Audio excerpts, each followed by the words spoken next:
Today on Pathmonk Presents, I have a very interesting guest with me joining from Personal.ai. Please welcome Sahiti, who is the brand manager. And pretty much she is people-oriented and a storyteller who has a passion for bridging the communication gap between AI, tech, and humans. For all of you who don't know, Personal AI is pretty much what supercharges human relationships with personal AI enabling messaging, thus making it easy to stay connected to the people and ideas within your world. Your personal AI is a digital encyclopedia of you, built on your individual data and messages and entirely owned by you. So Sahiti, it's an honor to have you on today's episode of Pathmonk Presents. Thank you for joining us. Thank you for having me, Mariah. Yeah, absolutely. So for all of our viewers out there, tell us what Personal.ai is all about. Yeah, definitely. So I think what started off as a tool to essentially unlock the creative potential of our forgotten memories. It was kind of built on the fact that we forget up to 80% of the conversations we have today within a 3-day period of time. So it started off as looking for a solution to be able to provide the power of those memories, has kind of now evolved into essentially a personal AI model for every individual. So we are a messaging application. We facilitate human-to-human conversation with AI in the loop. And we know that raises a lot of questions for a couple of people initially, and you might be thinking, why would I want to bring my conversations to an AI application? And we actually find that for the least amount of effort and the most value for your time, your AI training on the resources and the messages that you already choose to have in your life and that you choose to give it are what make an AI model truly personal. So we've pivoted in this direction.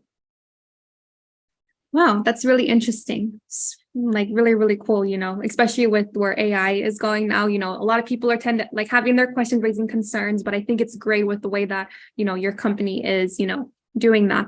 So adding on to that, who are your clients and, what is the problem that you solve for them ultimately? Definitely. So we really want to be able to say our clients are everybody.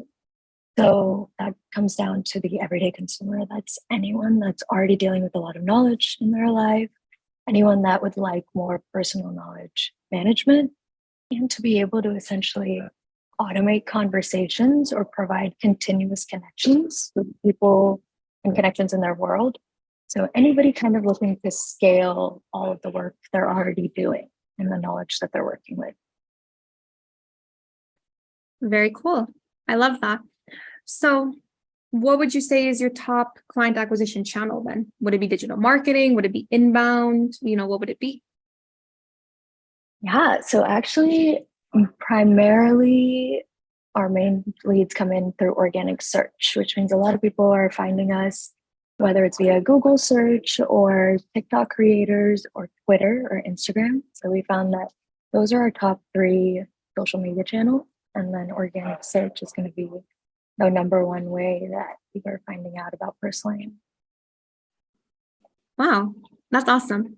So now we're going to switch gears here and we're going to talk about the website. So what would you say are the strengths of the website and areas of improvement on the website, in your opinion? Yeah, being that our primary source of inbound leads is organic search, that means that many of these people see our website first, and it's the primary interaction they really have with the company and the product and what we're aiming to provide. So I would say our plus points have definitely been our wonderful design lead and the way she's made it such an amazing experience from the website through the app to be able to give a really wonderful UX to work with. And I would say the downside has definitely been the amount of times that we've had to pivot. I think that's something that we've learned to do really quickly and is necessary for anybody looking to generate leads through their website or to be able to retain those customers throughout their journeys, being able to understand what works and the messaging that's landing and to be able to adjust the messaging on your website accordingly. Okay, that I know what you mean, especially, with where we try to keep, the potential customers really interested, and how do we get them, to be able to use the product overall? I think it's something that we all struggle with at the end of the day as well. So now we want to talk about you as a leader, and we want to hear more about, you. So what does a day look like for you on a daily basis? So I will say with the recent move to New York, my day-to-day has changed significantly. So I do a lot of connecting, networking with everyone in the area. I've been attending kind of a lot of events to be able to communicate our brand, and podcasts like these are part of my goals this year, as well as speaking opportunities. So I'm here to essentially bridge the communication gap, as you introduced, between kind of everyone that wants to learn more about AI, maybe wants to own an AI model, but doesn't feel like they've been educated enough or have enough awareness around it. So that's really my biggest goal in every connection that I meet. And so my biggest kind of incentive has been the networking and getting to get the word out. That's super exciting. And especially with living in a city like New York, it's the perfect opportunity for nearly any company. There are so many avenues to how you can network, who you can network with, a lot of shows, speaking opportunities. So I think you're in the perfect city for that altogether. Yeah, it's been very exciting. Yeah, totally. So now that we're coming to the end of our interview, we're going to jump into some rapid fire questions. Are you ready? Yes. Perfect. What is the last book that you read? Probably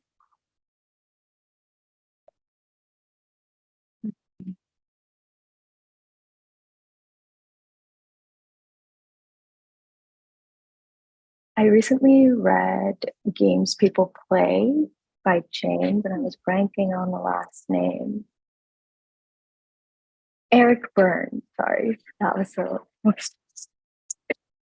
No worries. No worries. You are good. I've heard about that book, so I'm definitely going to check it out. I've heard a lot of good reviews about it. Sweet. So my next question is, if there were no boundaries in technology, what would be the one thing that you would want to have fixed in your role as a marketer today?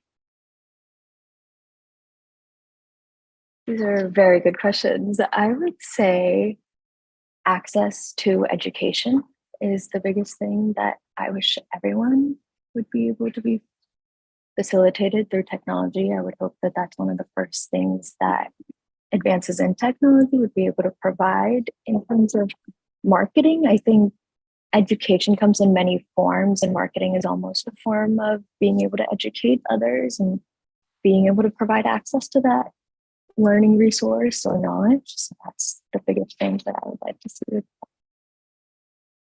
I agree with you, especially now with, the trends that we're seeing within, the marketing industry, and how you can be able to, leverage it for, not only for your personal brand, but for your company. You can be really creative as well within that hemisphere as well. So we're coming to the end of our interview, and I want to thank you so much for joining us today. And I also want to give you the last word. If someone forgets about everything that we've talked about today, what is one thing that you want them to remember about your company overall?